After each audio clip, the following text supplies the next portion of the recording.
Hello friends, आज के इस वीडियो में हम क्लास 12th के चैप्टर 3 ह्यूमन रिप्रोडक्शंस के कुछ इंपॉर्टेंट प्रीवियस ईयर क्वेश्चंस को डिस्कस करने वाले हैं जो कि आपके नीट एग्ज़ाम में पहले से पूछे गए हैं। ये सारे क्वेश्चंस काफ़ी ज़्यादा इंपॉर्टेंट है क्योंकि यहाँ से जो क्वेश्चन है वो काफ़ी ज़्यादा रिपीट होता है, ठीक है।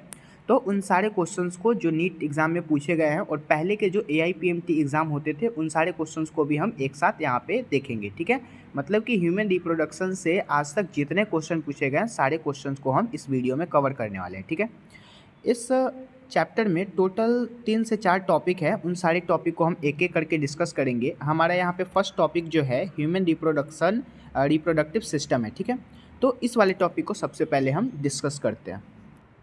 सो this is our first topic human reproductive system.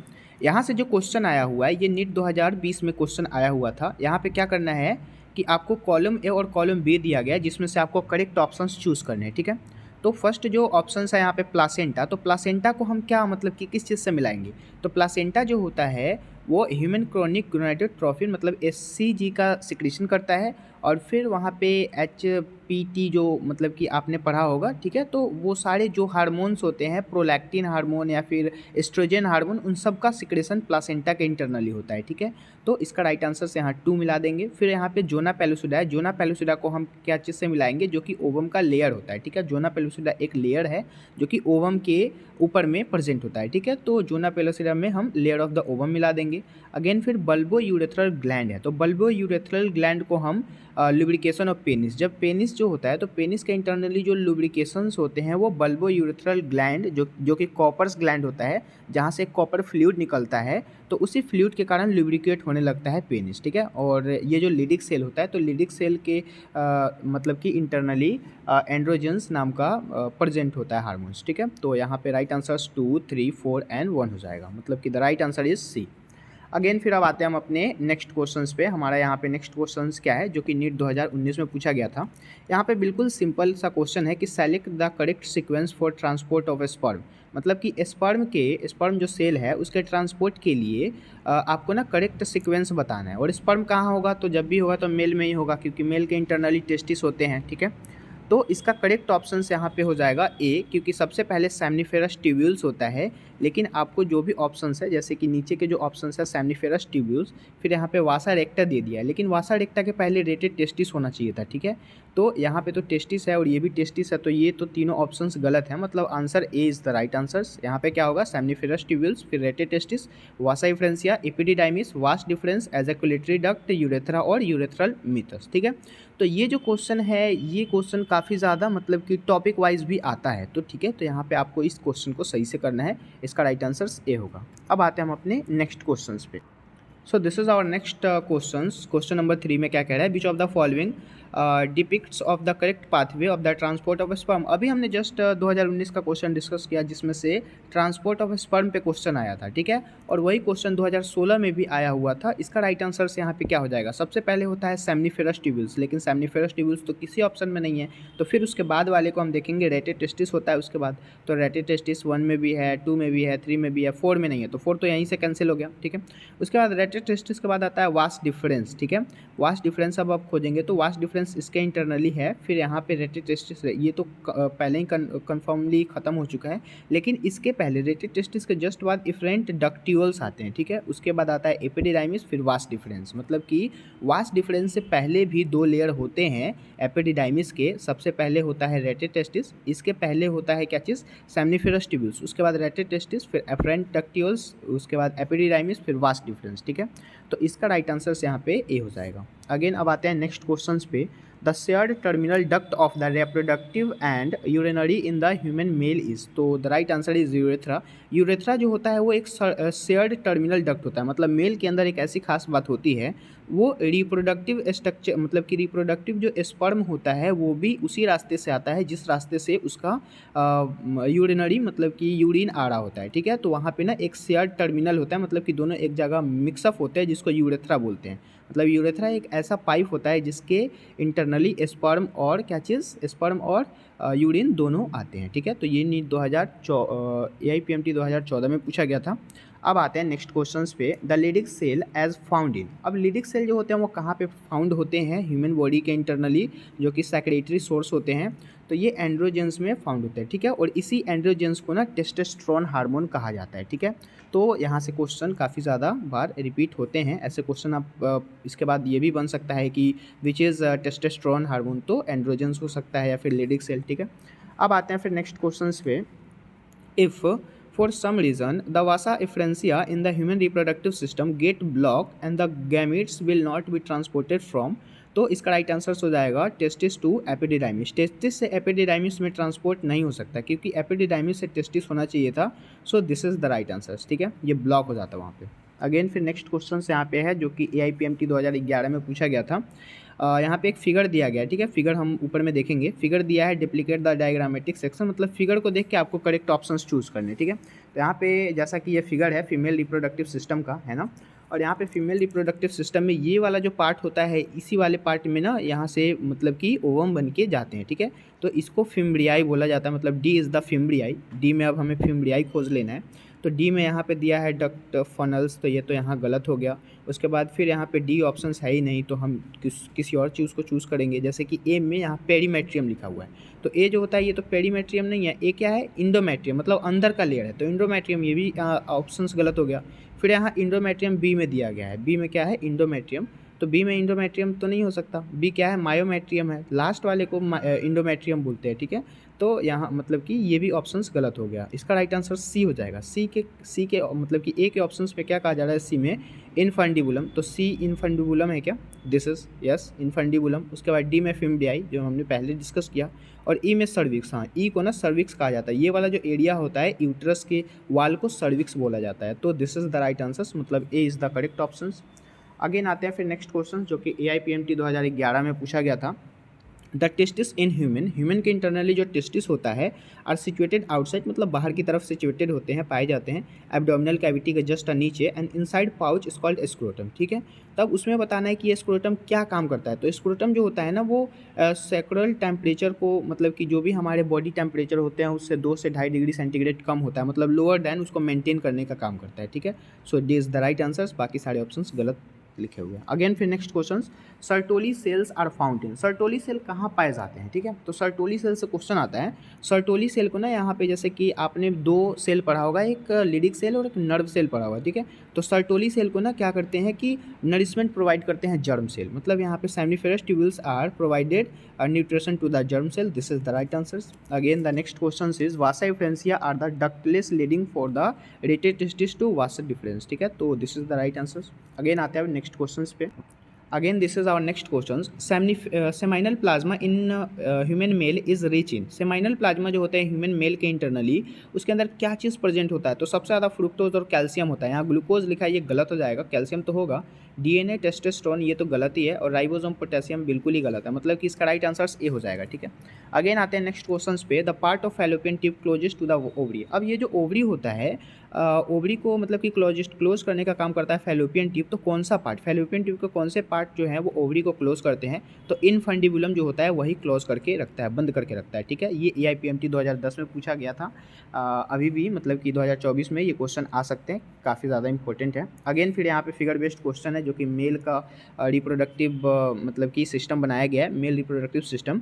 अब इसके इंटरनली ये जो आपको पाइप दिख रहा है, ये वास्ट डिफरेंस होता है, यही वास्ट डिफरेंस होता है जहाँ से सीमेन निकल के आता है, और फिर इसी को जब कट करके निकाल देते हैं तो ये स्टेरिलाइजेशन हो जाता है, मतलब कि चैप्टर 4 में आप पढ़ेंगे यहाँ पे रिप्रोडक्टिव हेल्थ जो होता है उस चीज़ पे, ठीक है। उसके बाद यहाँ पे बी जो दिख रहा है, बी कहाँ पे है, तो यहाँ पे, तो वी को ना सेमाइनल वेसाइकल्स कहा जाता है, ठीक है।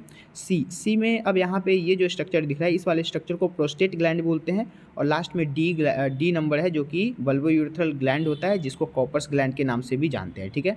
तो ऑप्शंस यहाँ पे है vast difference, seminal vesicle, prostate gland and bulbourethral gland, मतलब कि B is the right answer, ठीक है। यहाँ पे जो ऑप्शंस है यही करेक्ट है। अगेन फिर आते हैं हम अपने नेक्स्ट क्वेश्चंस पे, ठीक है।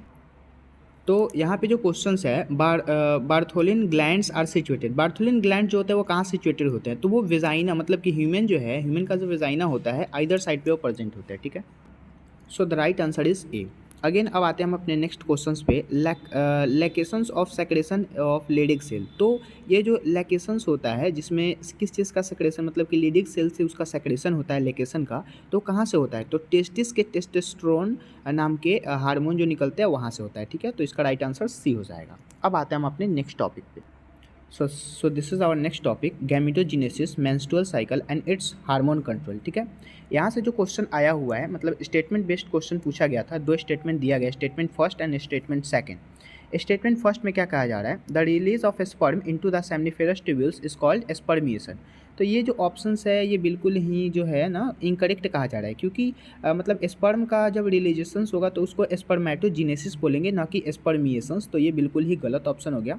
अगेन फिर नेक्स्ट यहाँ पे स्टेटमेंट है, spermiogenesis is the process. Spermiogenesis एक प्रोसेस होता है जिससे फॉर्मेशन होता है स्पर्मेटोगोनिया का, मतलब कि formation of sperm from the spermatogonia. तो स्पर्मियोजेनेसिस नहीं होता है, स्पर्मेटोजेनेसिस होता है। तो ये भी ऑप्शन गलत है, मतलब कि बोथ स्टेटमेंट आर इनकरेक्ट। ठीक है, अगेन फिर आते हैं हम अपने नेक्स्ट क्वेश्चंस पे। Which of the following statement are true for spermatogenesis but do not hold true for oogenesis. मतलब स्पर्मेटोजेनेसिस के लिए सही होना चाहिए लेकिन ऊजेनेसिस के लिए सही नहीं होना चाहिए। ठीक है, तो यहाँ पे जो ऑप्शंस है, जैसे कि फर्स्ट जो ऑप्शंस कह रहा है, it result in the formations of haploid gamete. ये तो बिल्कुल ही गलत हो गया। हैप्लॉइड गैमीट का फॉर्मेशंस यहाँ पे जो होता है वो हो जाता है, लेकिन ऊजेनेसिस के लिए भी कहा जा रहा है, ना कि सिर्फ और सिर्फ स्पर्मेटोजेनेसिस। तो ये गलत हो जाएगा। Again differentiations of gamete occurs after the complete of the meiosis. ये बिल्कुल सही ऑप्शन है। तीसरा ऑप्शन है meiosis occurs continuously in the mitotically divided stem cells populations. बिल्कुल सही ऑप्शन है। अगेन चौथा ऑप्शन कह रहा है, it is control by the luteinising hormone and follicular stimulating hormone secreted the anterior pituitary. ये ना ऊजेनेसिस के लिए होता है, फीमेल गैमिट के लिए होता है। तो ये ऑप्शंस भी इनकरेक्ट हो गया, मतलब कि the right answer is 2 and 3। तो यहाँ पे करेक्ट ऑप्शंस हो जाएगा 2, 3 एंड 5। अब 5 नंबर यहाँ पे नीचे दिया हुआ है, it is initiated at puberty. ये बिल्कुल सही बात है। स्पर्मेटोजेनेसिस का जो प्रोसेस होता है प्यूबर्टी टाइम से ही स्टार्ट हो जाता है, लगभग 12 से लेकर के 13 साल से स्टार्टअप हो जाता है। ठीक है, तो राइट आंसर से यहाँ पे सी हो जाएगा। अगेन फिर नेक्स्ट क्वेश्चन पे आते हैं, eight which stage of life के किस स्टेज में ऊजेनेसिस का प्रोसेस स्टार्ट होता है, इनिशिएट होता है। तो यहाँ पे नीट 2022 का क्वेश्चन है। यहाँ पे क्या पूछा गया कि इनिशिएट कब होता है, तो वो ना एम्ब्रियोनिक डेवलपमेंट स्टेज के समय में स्टार्ट होता है, ना कि बर्थ। बर्थ तो गलत ही है, एडल्ट समय में हो ही नहीं सकता। प्यूबर्टी में मेल गैमिट का होता है, ना कि फीमेल। फीमेल जब भी वहाँ पे एम्ब्रियोनिक स्टेज आती है तभी जाकर के वहाँ पे ऊजेनेसिस का प्रोसेस स्टार्टअप होता है। ठीक है, इनिशिएट होता है। So the right answer is A. Again आते हैं हम अपने नेक्स्ट क्वेश्चन पे। Again the next question is select the correct options haploid cell from the following groups. मतलब कि कुछ ग्रुप दिए गए जिसमें से आपको करेक्ट ऑप्शंस चूज करने हैं। ये नीट 2020 में पूछा गया था। Primary oocyte, secondary oocyte and spermatid. ये बिल्कुल गलत ऑप्शन है, क्योंकि हैप्लॉइड पूछने हैं ना, जैसे कि यहाँ सेकेंडरी oocyte हैप्लॉइड नहीं होता है। ठीक है, तो फिर आगे देखेंगे। सेकेंडरी स्पर्मेटोसाइट, ये बिल्कुल सही है, स्पर्मेटोसाइट हो सकता है। उसके बाद पोलर, सेकेंडरी वाइडिया एंड ओवम। हाँ, ये तीनों के तीनों जो हैं ये हैप्लॉइड होते हैं। ठीक है, so the right answer is B. Again आते हैं फिर नेक्स्ट क्वेश्चंस पे, जो कि मैचिंग पूछा गया था। अब यहाँ पे मैचिंग बिल्कुल सिंपल सा है, जैसे कि नीट 2022 में भी यही क्वेश्चन सेम आया था और नीट 2020 में भी आ गया। मतलब कि 20, 22 और फिर 24 में आई होप यहाँ से क्वेश्चन आएगा। जैसे कि ओवरी जो है, तो ओवरी का हम किस चीज़ से मिलाएंगे? ओवरी जो है ना, उसमें एस्ट्रोजन और प्रोजेस्टेरोन नाम की हार्मोन सिक्रीट होती है, तो इसको हम 2 से मिला देंगे। उसके बाद प्लासेंटा। प्लासेंटा में ना क्या होता है कि ह्यूमन क्रोनिक SCG, HPL ये सब सिक्रीट होते हैं, तो यहाँ पे हम ए नंबर मिला लेंगे। उसके बाद फिर कार्पस ल्यूटियम, आपको पता ही है, प्रोजेस्टेरोन हार्मोन। और लिडिक सेल का एंड्रोजेंस तो आपको पता ही है, टेस्टोस्टेरोन हार्मोन। ठीक है, so the right answer is 2, 1, 4 and 3। So the right answer is D. Again अब आते हैं हम अपने नेक्स्ट क्वेश्चंस पे। Which of the following hormone level will cause release of ovum ovulations from the Graafian follicle. तो ये NEET 2020 में पूछा गया था। इसका राइट आंसर यहाँ पे डी हो जाएगा, हाई कंसंट्रेशंस ऑफ एस्ट्रोजन। ठीक है, again this is our next questions. Meiotic division of secondary oocyte completed. मतलब म्यूटिक डिवीजन में सेकेंडरी oocyte कब कंप्लीट होता है? जब फ्यूजन ऑफ स्पर्म, मतलब कि स्पर्म का फ्यूजन का जो टाइम होता है विद ओवम, उसके साथ, मतलब at the time of fusion of sperm with ovum, तभी जाकर के वहाँ पे सेकेंडरी oocyte का जो टाइम है माइटोटिक डिवीजन का, वो कंप्लीट हो जाता है। ठीक है, अब आते हैं फिर नेक्स्ट क्वेश्चन पे। Again this is our next question. यहाँ पे क्या कह रहा है, no new follicle development in the luteal phase and the menstrual because. अब मेंस्ट्रुअल के अकॉर्डिंग क्यों नहीं होता है, मतलब कि कोई नया फॉलिकल्स नहीं बनता है, क्यों ल्यूटियल फेज के अकॉर्डिंग मेंस्ट्रुअल साइकिल में क्यों नहीं बनता है, ठीक है। तो इसका कारण क्या है कि वहाँ पे LH जो होता है, मतलब ल्यूटियनाइजिंग हार्मोन का जो लेवल होता है वो हाई हो जाता है, किसमें, ल्यूटियल फेज में, इसीलिए वहाँ पे क्या होता है कि कोई भी फॉलिकल नया नहीं बनता है, ठीक है। ये राइट आंसर्स हो जाएगा। अगेन फिर आते हैं नेक्स्ट क्वेश्चन पे। यहाँ पे नेक्स्ट क्वेश्चन क्या कहा जा रहा है, what is the fate of male gamete discharge in the synergy. तो सिनर्जी में जो मेल गैमिट्स होते हैं वो डिस्चार्ज किस चीज़ से होते हैं, तो सबसे पहले ना वहाँ पे क्या होता है कि मतलब कि one fuses with the egg, and मतलब कि एक एग जो होता है वो फ्यूज़ हो जाता है, other fuses with the central cell nucleus, ठीक है। मतलब कि दूसरे सेल न्यूक्लियाई से वो फ्यूज होते हैं, ठीक है। मतलब पहला जो सेल है वो एक से मतलब कि फ्यूज़ होगा और दूसरा सेंट्रल सेल से, इसीलिए डबल फर्टिलाइजेशन में क्या होता है कि डबल मतलब कि फ्यूज़न होता है वहाँ पे सिनर्जी और किसके साथ, सेंट्रल बॉडी के साथ, ठीक है। अब आते हैं फिर नेक्स्ट क्वेश्चन पे, extrusions of secondary polar body from egg nucleus occurs. तो यहाँ पे नीट 2019 में पूछा गया था, इसका राइट आंसर डी हो जाएगा, after the entry of sperm but before the fertilization के जस्ट बाद, ठीक है। अब आते हैं फिर नेक्स्ट क्वेश्चंस पे, the difference between spermiogenesis and spermiation is. मतलब स्पर्मियोजेनेसिस और स्पर्मिएशन में क्या डिफरेंस होता है, तो डिफरेंस यहाँ पे यही आएगा कि स्पर्मियोजेनेसिस जो होते हैं और स्पर्मेटोजोआ जो होते हैं, मतलब कि स्पर्मियोजेनेसिस स्पर्मेटोजोआ को फॉर्म करते हैं, जबकि स्पर्मिएशंस जो होते हैं वो स्पर्मेटोजोआ को रिलीज़ करते हैं, ठीक है। किससे रिलीज़ करते हैं, तो सर्टोली सेल से रिलीज़ करते हैं in the cavity of seminiferous tubules. So the right answer is D. बाकी सारे ऑप्शंस यहाँ पे गलत लिखे हुए, ठीक है। अब आते हैं फिर नेक्स्ट क्वेश्चंस पे, मैच करने हैं और करेक्ट मैचिंग करने हैं, जो कि नीट 2018 में पूछा गया था। फिर से वही क्वेश्चन यहाँ पे रिपीट हो रहा है। जैसे कि आपको यहाँ पे पॉलीफ्रेट फेज दिया हुआ है, तो पॉलीफ्रेट फेज जो होते हैं उसको फॉलिकुलर फेज बोला जाता है, मेंस्ट्रुअल साइकिल से ये क्वेश्चन है। उसके बाद फिर यहाँ पे सेकेंडरी फेज लिखा हुआ है, सेकेंडरी फेज किसको बोला जाता है, ल्यूटियल फेज को। और मेंस्ट्रुएशन तो होता है फर्स्ट फेज, जो कि मेंस्ट्रुअल फेज होता है, जैसे इसमें ब्रेकडाउन ऑफ इंडोमेट्रियम लाइनिंग, ठीक है, मतलब कि इंडोमेट्रियम लाइनिंग का ब्रेकडाउन होता है, ठीक है। So the right answer is 2, 3 and 1, ठीक है। अब आते हैं फिर नेक्स्ट क्वेश्चंस पे। यहाँ पे नेक्स्ट क्वेश्चंस कहा जा रहा है, a temporary endocrine gland in the human body. मतलब ह्यूमन बॉडी में इंडोक्राइन ग्लैंड जो होते हैं वो टेम्परेरी कहाँ पे होते हैं, तो कॉर्पस एलोटम में होता है, ठीक है।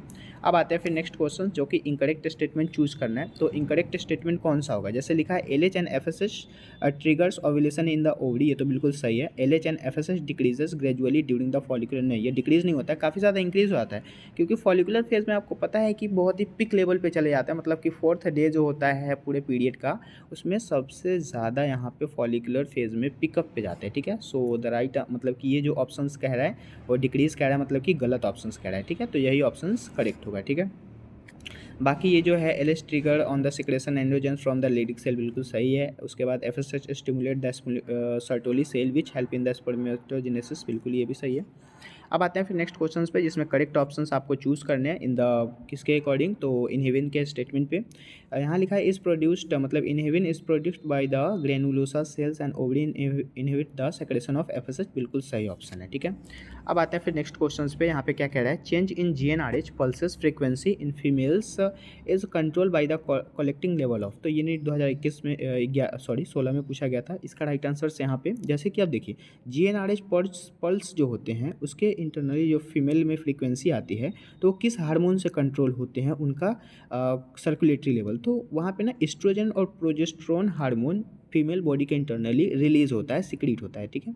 So the right answer is D. Again फिर नेक्स्ट क्वेश्चन, जो कि AIPMT का है, ठीक है। यहाँ पे क्वेश्चन पूछा गया था, following layer of an anterior follicle acellular, so the right answer is zona pellucida, ठीक है। आपको मैंने पहले भी ये क्वेश्चन डिस्कस किया था, ठीक है। अब आते हैं फिर यहाँ पे नेक्स्ट क्वेश्चन, जो कि AIPMT का है। AIPMT का जो क्वेश्चन है वो काफ़ी ज़्यादा पुराने सिलेबस का भी है थोड़ा सा, ठीक है। तो यहाँ पे उतना ज़्यादा ये इंपॉर्टेंट शो नहीं करता है, ठीक है। तो यहाँ पे जो क्वेश्चन है, which one of the following event not associated with ovulation in the female human female, तो इसका right answer decrease in osteo, ठीक है। अब आते हैं फिर नेक्स्ट क्वेश्चन पे, जैसे कि यहाँ पूछा गया, the main functions of mammalian corpus luteum, मतलब कॉर्पस ल्यूटियम का फंक्शन बताना है। तो वहाँ पे ना वो हार्मोन का सिक्रेशन करता है और वो हार्मोन होता है प्रोजेस्टेरोन हार्मोन, ठीक है। बाकी नीचे के जितने भी क्वेश्चन है वो काफ़ी ज़्यादा इंपॉर्टेंट है नहीं। तो अब आते हैं हम अपने नेक्स्ट टॉपिक पे। यहाँ पे कुछ क्वेश्चन हैं जो कि इसी टॉपिक के हैं जो थोड़े इंपॉर्टेंट है, जैसे कि after ovulation Graafian follicle refers into corpus luteum. ठीक है, अब आते हैं फिर नेक्स्ट क्वेश्चंस पे। In 28 days of human ovarian cycle and ovulations occurs in, तो 14th डे हो जाएगा। ठीक है, 14वें दिन। अगेन फिर next question, fertilization are emit by, fertilization mature eggs में होता है। ठीक है, जो कि AIPMT बहुत ही नीचे का पूछा गया है। अगेन फिर ह्यूमन एग जो होता है वो एलेथिकल्स होते हैं, जो कि आपके सिलेबस का नहीं है आप। ठीक है, अब फिर नेक्स्ट क्वेश्चन यहाँ पे, ovulations occurs under the influence of this is LH hormone. ठीक है, अब आते हैं हम अपने नेक्स्ट टॉपिक यहाँ पे फर्टिलाइजेशंस पे। यहाँ से क्वेश्चंस कैसा पूछा गया है, तो नीट 2021 में यहाँ से क्वेश्चन आया था फर्टिलाइजेशन एंड इम्प्लांटेशंस जो टॉपिक है, जैसे कि receptors of sperm in binding in the mammals are present on. ठीक है, तो इसका राइट आंसर जोना पैलिसुडा हो जाएगा। ठीक है, यही एक रिसेप्टर्स का काम करते हैं। अगेन फिर नेक्स्ट क्वेश्चन है कैपासिटेशंस अकर्स इन, तो कैपासिटेशंस किस चीज़ में होगा, फीमेल रिप्रोडक्टिव ट्रैक में आएंगे। ठीक है, again the next question is जो कि नीट 2016 में पूछा गया था, यहाँ पे fertilization in human is the practically possibles only if, तो यहाँ पे राइट आंसर ए हो जाएगा। The ovum and sperms are transported simultaneously in the ampullary and isthmus junction of the fallopian tube, this is the right answer. Again this is next question, जैसे कि यहाँ पे topic जो है, जैसे कि ये जो टॉपिक है एम्ब्रियोजेनेसिस एंड पार्चुरेशन और लैक्टेशन का। एम्ब्रियोजेनेसिस कहने का मतलब कि एम्ब्रियो का बनना। ठीक है, उसके बाद पार्चुरेशन मतलब कि जो भी बेबी बर्थ हो रही है उस चीज़ का होना, और लैक्टेशन मतलब कि मिल्क का बनना। अब यहाँ से क्वेश्चन क्या आया हुआ है, which of the following secrete the hormone and relaxin during the later phase of pregnancy, तो प्रेगनेंसी के समय में कौन सा हार्मोन रिलैक्स करने के लिए क्रिएट होता है, तो वहाँ पे corpus luteum is the right answer. ठीक है, कार्पस ल्यूटियम नाम की जो हार्मोन होती है वही सिक्रीट होती है जब पार्चुरेशन का प्रोसेस हो रहा होता है, प्रेगनेंसी की प्रोसेस जब हो रही होती है तब। ठीक है, again the next question is which of this is not an important component of initiation of parturition in human, so the right answer is prolactin hormone release होता है वहाँ पे। ठीक है, again the next question is in human beings, मतलब कि जो भी ह्यूमन बींग्स होते हैं end of the 12 week of trimester, मतलब कि ट्राइमेस्टर्स जो होते हैं प्रेगनेंसी के, ट्राइमेस्टर कहने का मतलब है कि यहाँ पे 3 वीक नहीं, यहाँ पे 3 मंथ हो चुके हैं। ठीक है, 3 मंथ का मतलब कि 12 वीक हो चुका है। ठीक है, तो 12 वीक ऑफ प्रेगनेंसी में क्या क्या बन जाते हैं उस मतलब कि बच्चे का। ठीक है, वो जो फीटस होता है, तो फीटस के मोस्टली ऑर्गन पार्ट प्रेजेंट हो जाता है वहाँ पे, हार्ट वगैरह सब कुछ बन जाता है। ठीक है, तो यहाँ पे जो राइट आंसर होगा बी हो जाएगा, most of the major organ system are form. ठीक है, अगेन फिर नेक्स्ट क्वेश्चन है, यहाँ पे नेक्स्ट क्वेश्चन क्या कहा जा रहा है, सेलेक्ट द करेक्ट ऑप्शंस, मतलब कि आपको करेक्ट ऑप्शंस यहाँ पे चूज़ करने हैं। करेक्ट ऑप्शंस में जैसे कि गैमेटोजेनेसिस, उसके बाद गैमीट ट्रांसफर, फिर सिंगैमी, फिर जाइगोट, फिर सेल का डिवीजन, उसके बाद सेल डिफरेंशिएशन और तब oogenesis। बिल्कुल सही बात है, सबसे पहले गैमेटोजेनेसिस होता है, फिर गैमीट का ट्रांसफर हो जाता है वहाँ पे, फिर सिंगैमी बनती है, फिर जाइगोट बनता है, जाइगोट से सेल का डिवीजन होता है जो कि क्लीवेज बनता है, और क्लीवेज बनने के बाद फिर सेल अलग अलग हो जाते हैं और तब जाके oogenesis का प्रोसेस यहाँ पे कंप्लीट होता है। ठीक है, फिर यहाँ पे जो अलग अलग ऑप्शंस है, जैसे कि यहाँ पे लिखा हुआ है गैमेटोजेनेसिस, तो गैमेटोजेनेसिस जो है उसके बाद सिंगैमी, तो सिंगैमी के पहले तो गैमीट ट्रांसफर होगा, तो ये तो ऑप्शंस गलत हो गया। फिर यहाँ पे जो ऑप्शंस है गैमेटोजेनेसिस सिंगैमी, ये भी ऑप्शंस गलत है। एंड फिर gametogenesis, gamete transfer, syngamy, zygote, zygote के बाद सेल डिफरेंशिएशन नहीं, उसके पहले सेल डिवीजन होना चाहिए था, तो ये भी ऑप्शंस यहाँ पे गलत हो गया। So the right answer is A. अब आते हैं हम अपने next question. Again this is our next question, यहाँ पे क्या कह रहा है, which of the following hormone is responsible for both the milk ejection reflection and fetal ejection reflection. ठीक है, तो ये नीट 2019 में पूछा गया था, इसका राइट आंसर ऑक्सीटोसिन हार्मोन हो जाएगा, क्योंकि जब भी मिल्क इजेक्शन होता है और फीटल इजेक्शन रिफ्लेक्शन होता है तो वहाँ पे ऑक्सीटोसिन नाम की हार्मोन सिक्रीट होती है। ठीक है, अब आते हैं फिर हम अपने नेक्स्ट क्वेश्चन पे। यहाँ पे जो नेक्स्ट क्वेश्चन कहा जा रहा है, calostrum and Euless fluid secreted by the mother during the initiation stage and lactation is very essential to impart immunity to the newborn infant because it is, तो ये नीट 2019 का क्वेश्चन है, इसका right answer यहाँ पे immunoglobulin A हो जाएगा। ठीक है, अब आते हैं, मतलब कि इस जो क्वेश्चन कह रहा है, ये क्वेश्चन लैक्टेशन पीरियड मतलब न्यू बॉर्न बेबी जब हो जाती है तो वहाँ पे जो मिल्क इंजेक्शन किया जाता है, मिल्क को पिलाया जाता है, तो उस मिल्क के अंदर कितने हाई अमाउंट ऑफ प्रोटीन होते हैं, तो वो वहाँ पे इम्यूनोग्लोबिन होता है जो कि बच्चे को सुरक्षा देता है। ठीक है, अब आते हैं नेक्स्ट क्वेश्चन, यहाँ पे पूछा जा रहा है, the amnion of mammalian embryo is derive from, तो राइट आंसर यहाँ पे एक्टोडर्म एंड मेसोडर्म हो जाएगा। ठीक है, अगेन फिर नीट 2018 में पूछा गया है question, hormone secreted by a placenta, मतलब कि प्लासेंटा के द्वारा कुछ हार्मोन सिक्रेट होते हैं किसके लिए, मेंटेनिंग प्रेगनेंसी, प्रेगनेंसी को मेंटेन करने के लिए। वो कौन कौन से हार्मोन है? तो मैंने ये क्वेश्चन पिछले बार भी डिस्कस किया था। यहाँ पे HCG, HPL, progesterone hormone, estrogen hormone, ये सारे के सारे वो क्रिएट करते हैं। रिलैक्सिन गलत हो गया, यहाँ पे एस्ट्रोजन जो है ये सही है, लेकिन ऑप्शन यहाँ पे ग्लाइकोकॉर्टिकॉइड्स गलत है, ठीक है। उसके बाद प्रोलैक्टिन नाम की कोई हार्मोन यहाँ सिक्रीट नहीं होती, तो ये भी गलत है, मतलब राइट आंसर ए होगा, ठीक है, जो कि नीट 2018 में कितना सिंपल सा है। अगेन फिर नेक्स्ट क्वेश्चन है जो कि मैचिंग है। यहाँ पे मैचिंग आपको करेक्ट ऑप्शन चूज़ करना है, तो मैचिंग को हम यहाँ पे देखेंगे। जैसे कि यहाँ पे जो ऑप्शन है मॉन्स प्यूबिस का है, ठीक है। तो मॉन्स प्यूबिस जो होते हैं, मॉन्स प्यूबिस मतलब फीमेल रिप्रोडक्टिव ट्रैक के अंदर पाए जाते हैं और ये फीमेल एक्सटर्नल जेनाइटेलिया कहलाते हैं, ठीक है। उसके बाद एंट्रम जो होता है वो एक ग्राफेन फॉलिकल्स के इंटरनली होता है। ट्रोफोडर्म जो होते हैं वो कहाँ होता है, एम्ब्रियो फॉर्मेशंस करते हैं। और नेविकर्ड ये पहले पूछा, इसको स्पर्म से मिला देंगे, ठीक है, जो बच गया, मतलब राइट आंसर यहाँ पे बी हो जाएगा 3, 4, 1 एंड 2, 3, 4, 1 एंड 2। अगेन फिर नेक्स्ट क्वेश्चन जो कि नीट 2016 में पूछा गया है, several hormones like HCG, PL and estrogen progesterone produced by the placenta. इसी क्वेश्चन को अभी हमने यहाँ पे नीट 2018 में देखा था, ठीक है, प्लासेंटा से रिलेटेड, और वही क्वेश्चन 2016 में पूछा गया। तो 16 से 18 में आया, 18 से 20 में भी आया था, 20 से 22 में भी आया था, और 24 में यहाँ से तो क्वेश्चन पक्के ही बनते हैं, ठीक है। तो समझिए कि ये क्वेश्चन मैंने यहाँ से गेस कर दिया और पक्का आएगा। अगेन फिर नेक्स्ट क्वेश्चंस देखते हैं। Which one of the following is not the functions of placenta? So the right answer is यहाँ पे डी हो जाएगा। जैसे कि ये जो है facilitate supply to oxygen and nutrients to embryo, ये तो बिल्कुल सही ऑप्शन है। सिक्रेट एस्ट्रोजन, ये भी बिल्कुल सही है। उसके बाद facilitate removal of carbon dioxide and the waste material from embryo, ये भी बिल्कुल सही है। लेकिन सिक्रेट ऑक्सीटोसिन ड्यूरिंग, ऑक्सीटोसिन नाम की हार्मोन सिक्रेट नहीं होती है, ठीक है, क्योंकि प्लासेंटा का मतलब कि बताया जा रहा है। तो प्लासेंटा के इंटरनली तो HCG, HPL, प्रोजेस्टेरोन और एस्ट्रोजन सिक्रेट होते हैं, और यहाँ तो कह रहा है कि ऑक्सीटोसिन हार्मोन, तो ऑक्सीटोसिन हार्मोन तो गलत हो गया, ये तो मिल्क एजेक्शन के लिए काम आता है, ठीक है। तो ये ऑप्शन यहाँ पे रॉन्ग हो गया। अगेन फिर नेक्स्ट क्वेश्चन देखेंगे, signal for the parturition originate from. तो सिग्नल जो होता है पार्चुरेशन के लिए आता है, तो वो किस चीज़ से ओरिजिनेट होता है? तो वो both placenta wall and fully develop the fetus, fetus fully develop हो जाते हैं, प्लासेंटा वाल फुली तरीके से जब डेवलप हो जाते हैं तब जाके पार्चुरेशन के सिग्नल आते हैं कि अब बर्थ होने चाहिए, ठीक है। अब आते हैं फिर हम अपने नेक्स्ट क्वेश्चंस पे। यहाँ पे जो नेक्स्ट क्वेश्चंस कहा जा रहा है, ये क्या कहा जा रहा है, यहाँ पे जो क्वेश्चंस कहा जा रहा है, the first movement of fetals and appearance of hair on its hair and the usually observe during which month of pregnancy. मतलब कि आपको बताना है कि जब बेबी मूवमेंट करने लगता है, फीटस जब मूव होने लगता है, तो कौन से मंथ में? तो 5वें मंथ में मूव होने लगता है, ठीक है। तो यहाँ पे राइट आंसर डी हो जाएगा। बाकी के सारे क्वेश्चन जो है वो काफ़ी ज़्यादा पुराने हैं, जो कि सिलेबस से बाहर के भी हैं, ठीक है, तो इसे करना उतना इंपॉर्टेंट है नहीं, ठीक है। तो बारी बारी से हमने सारा क्वेश्चन एक एक करके डिस्कस कर लिया है। आई होप ये वीडियो आपको अच्छा लगा होगा। अगर ये वीडियो आपको अच्छा लगा हो तो आप अपने फ्रेंड्स के साथ भी इसको शेयर कर सकते हैं, ठीक है। काफ़ी ज़्यादा इंपॉर्टेंट ये वीडियो है आपके लिए, है ना। ये सारे क्वेश्चन करने के बाद आपके कॉन्फिडेंस लेवल आई होप पहले से तो ज़्यादा ग्रो हो गए होंगे, ठीक है। तो फिर मिलते हैं अगले वीडियोज़ में। तब तक के लिए आप हमारे इस वीडियोज़ को लाइक कर दें और इस चैनल को प्लीज़ सब्सक्राइब कर ले, ताकि आने वाला अगला वीडियोज़ आपसे ना छूटे, ठीक है। तो मिलते हैं अगले वीडियोज़ में, तब तक के लिए बहुत बहुत थैंक यू।